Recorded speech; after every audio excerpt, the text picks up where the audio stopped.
everyone, I'm CL Conolly. I'm the indie author of the lone title-friendly Misfortunes and the Affair series. And today we're going to be talking about writing what you want. You've always heard the saying, write what you know.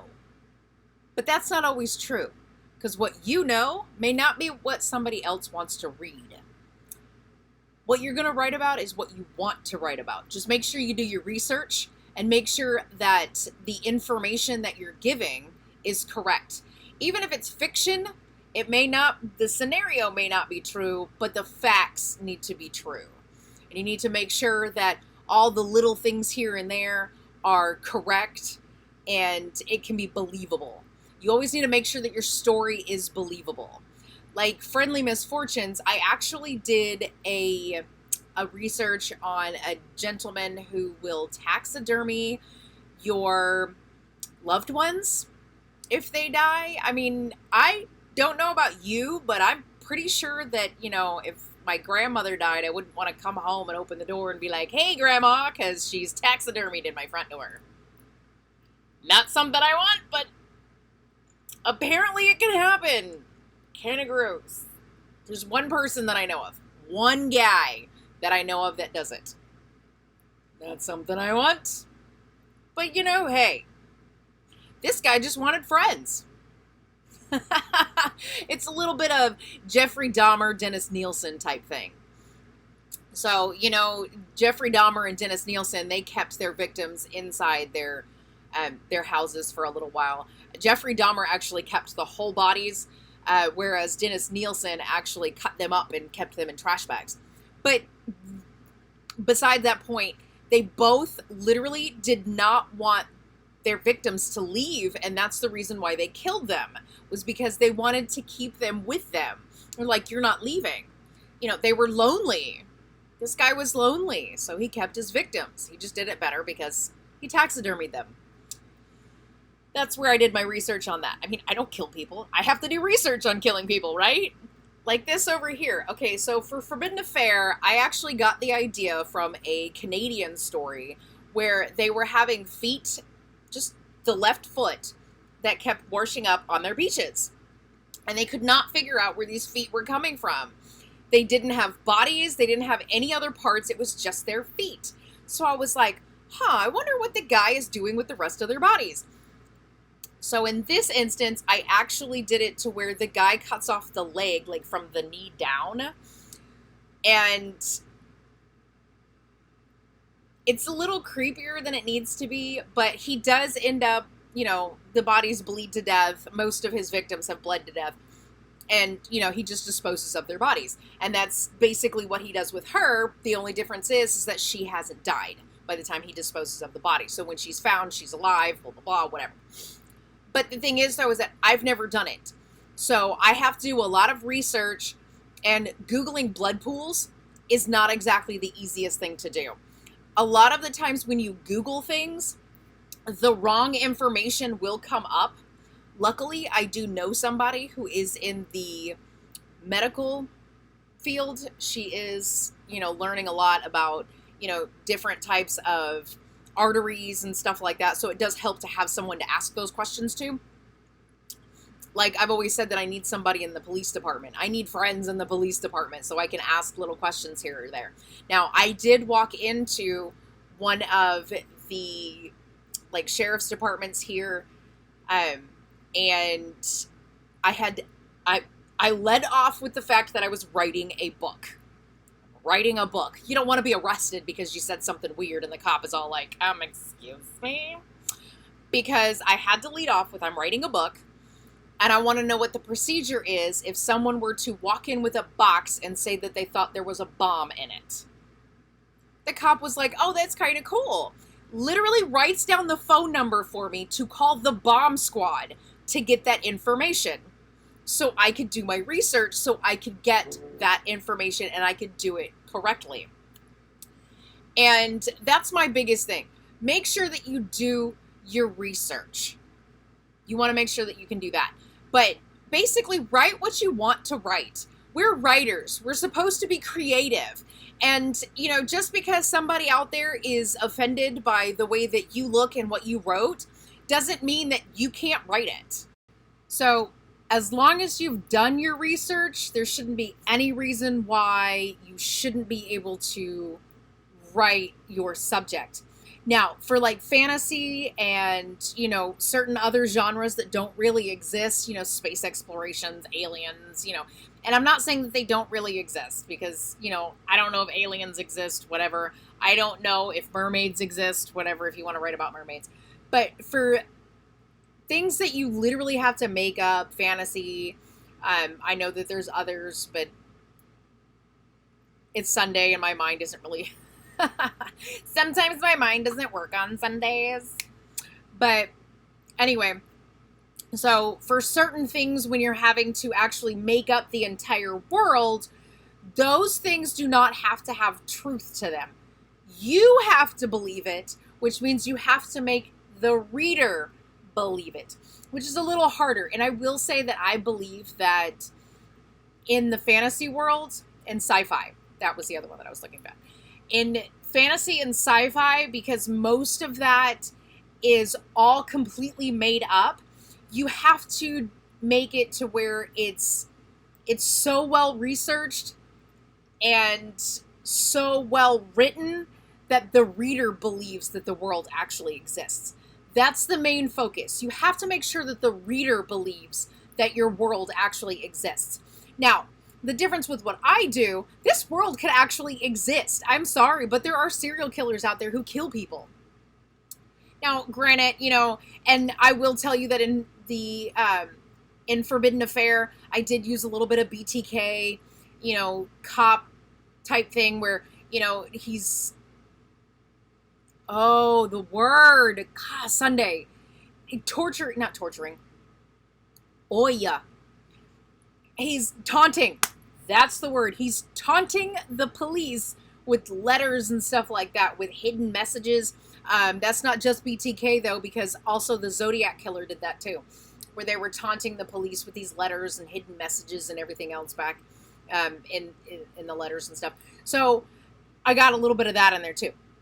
But I have literally done research on so many different serial killers that I can gather all those elements. Now, I do like to do where I like to take random real people and sometimes fictional killers, Dexter, and then mesh them together to create a killer.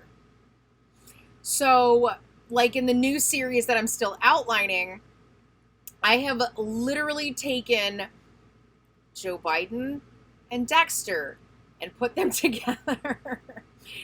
So you have like a political guy who kind of says stupid shit and everybody's kind of like, what is he talking about? Because he says things and then people are just like, what? But then you've got him where he's behind the scenes and he's like killing people. He's actually smart, but in the public eye, he's a moron.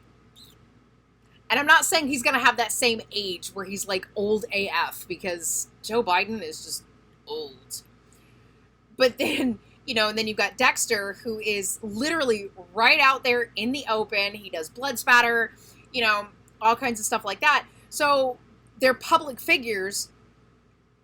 And you take both of them, put them together. So you've got the guy who's in the public eye, who has his own ideologies and is constantly saying things that people are attempting to understand, but because he doesn't even know what he's really saying, it's just okay. And then you've got this guy over here who can actually keep it together long enough to where nobody actually looks at him and he kills people.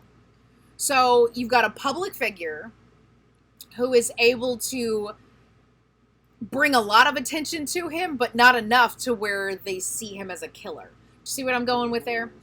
So anyway, in that whole aspect, it's a little more difficult to do, but I like to do difficult things. So I'm going to take that and incorporate that into one killer where it's going to be like a Joe Biden, Dexter mold. And I'm really getting into this because we're watching the whole Dexter series over again, and I'm watching a lot of Joe Biden, interactions with the public and stuff like that. And let me tell you, it's very difficult to watch Joe Biden interact with the public. I'm just saying, the guy is old. Ooh, bless you, Layla. My doggy sneezed. I don't know if you heard that. So, anyway, but my thing is, though, is that as long as you're doing your research, because I don't know Joe Biden personally, and Dexter's a fictional character, but I'm making sure to kind of bring those aspects together, and I'm watching every little thing happen, and I'm hoping to be able to, really bring that person in so that people can see it. Oh, excuse me. And they know exactly who I'm talking about. Not like really where they're able to dissect it, where they're like, wow, this is like Dexter. Okay, he says some of the stuff like Joe Biden. I don't want it to be like that. It's more like, I want them to be able to kind of see the comedic irony in the whole thing. Because I like to bring a little bit of comedy into the killer world, because sometimes I think life gets a little too serious. And in that sense, when life is too serious, then it seems like everybody just kind of gets mad. And I don't like everything being way too serious all the time, because when you're at that point where it's like, oh, gotta be serious all the time, grr, why not be silly 90% of the time? I mean, I understand. Okay, so there's work, and then there's playtime. Cool. Why can't we just act like kids? Why can't the adults in the world go around acting like children who have money? Or don't have money, depending on your situation. I'm a writer. I don't have any money. But I hardly ever leave my house, so it really doesn't matter. I like going outside to play. Doesn't matter that I'm actually going for, a run. That's my playtime.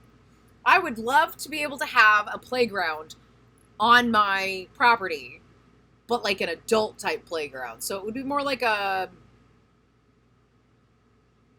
obstacle course. I think that sounds like fun, right? So my point being is that as long as you do your research, because my train, as long as you do your research, you should be able to write what you want. Get into your subject. Make sure that you're taking notes. Take a lot of notes. Do a lot of outlining, especially if it's something that you aren't already, it's not something that's personally happened to you. If it's, a different culture or a different race or, whatever. Serial killers. Something that you've never personally experienced. Do your research. Outline extensively. Like, everybody has seen my outlining notebook, and pretty soon it's going to turn into a staple on this channel, because I'm going to do a lot of outlining notes and a lot of outlining videos, because in the beginning of the year, I'm going to start writing my new series, because I'm hoping to have the Affair series completely done, because I am editing Fundamental Affair, and I am in the process of finishing writing Fruitful Affair. Because Fundamental Affair, because I had lost the file, I am having to re-edit the entire thing, and which in August it should have been with my beta readers, but now it's going to have to be September. It's going to go with my beta readers, and then once it gets to them, then I'm going to finish Fruitful Affair, and then Fruitful Affair is going to go into a file, and then I will start doing my first round of edits on that. I'll be able to get the Fundamental Affair back from my beta readers, and I'll be able to implement those changes. But once I get Fruitful Affair into a file, I'm hoping to have Fundamental Affair back from my beta readers, so that I can go ahead and do the beta reader edits for that one and leave Fruitful Affair off. I can do my beta reader edits, and then I can send it to my editor. And while it's at my editor, then I can pull up Fruitful Affair and start doing my first round of edits on Fruitful Affair. And then once Fruitful Affair goes to my beta readers, I should have Fundamental Affair back from my editor, and then I can go ahead and implement those changes and get it completed and ready for publication. I am a month behind now on my timeline that I wanted, So with wanting Fruitful Affair published by March, it may now not be April or May because I am a little behind, but I do have my editing schedule and everything. And it seems like I'm going a little off topic on this, but this part actually kind of goes with my last week's video, the time management. So I have plans and I have things where it kind of goes into plans, but let me put it this way. I've done research on every single one of my books. Everything has been researched. Everything has been basically, I know my characters. I know my killers. I know who these people are. Every single one of them in my book, I know who these people are because I have gone into extensive outlining. So as long as you do your research, you should be able to write whatever you want to write about. There shouldn't be any reason why you can't write what you want. And completely shut down the fact that you can only write what you know, because that's bullshit. That's a piece of advice that people were giving way back in the day because there wasn't like the internet. You couldn't get on the internet and just be like, oh, blah, blah, blah, blah, blah. You know, you couldn't do that. Now you can, and you can do huge research. But who's to say Stephen King, does he know all those monsters? Does he know a killer clown who lives in the gutter? Willing to guarantee he doesn't. Just saying. It's something he made up in his head. So you have the idea, you know where it's going, you start kind of writing it down, you start kind of getting your shit together, and then all of a sudden that's when you go, I need to learn more about this subject so that I can put it in my book. As long as the things that you have written in your book are believable to the reader. Which means if you've got someone who actually works in the medical field and you haven't researched where the femoral artery is, and you say that, oh, slit his throat and severed the femoral artery. No, dum-dum. The artery in the neck is the carotid artery. The femoral artery is in the thigh. Just saying. You have to know where the correct anatomy is in order to say you've cut the correct artery. Do your research. Write what you want to write about. Make sure it's the truth and facts. All of my books are available on Amazon.com, BarnesandNoble.com, and a bunch of other crap. You can actually pull that up. I also have my own website, clconolly.com. That's CLCONOLLY.com. And you can also get my books there. I don't really care where you buy them from. Go buy my books. Anyway, they have been well researched. It happens, you know, you've got to know what you're writing about. If you're just randomly spitting shit out, people are going to be like, this is crap. But if you're making up an entire world, it has to be believable. And I will tell you, I do know somebody as well that writes fantasy, and she submitted her book to a traditional publisher or an agent. And the agent actually told her the world didn't exist, like the town or whatever, it didn't exist. Well, no kidding, it's fantasy. So because it didn't really exist, they didn't want to publish it. It wasn't a real thing. Well, no kidding, it wasn't a real thing. It's fantasy. So I will tell you that writing a book is hard. Getting published is hard. That's why there are so many self-published authors in the world at this point, because actually getting published with a traditional publisher is difficult. And with you self-publishing, it actually gives you control over your work, and what you worked so hard on is not being taken from you, and you're not losing out on money on something that you created because the publisher, the agent, and all this other crap is taking money from you, and then you get whatever's left over. Anyway, Amazon.com, BarnesandNoble.com, CLConolly.com, and I'll see you next week. Bye!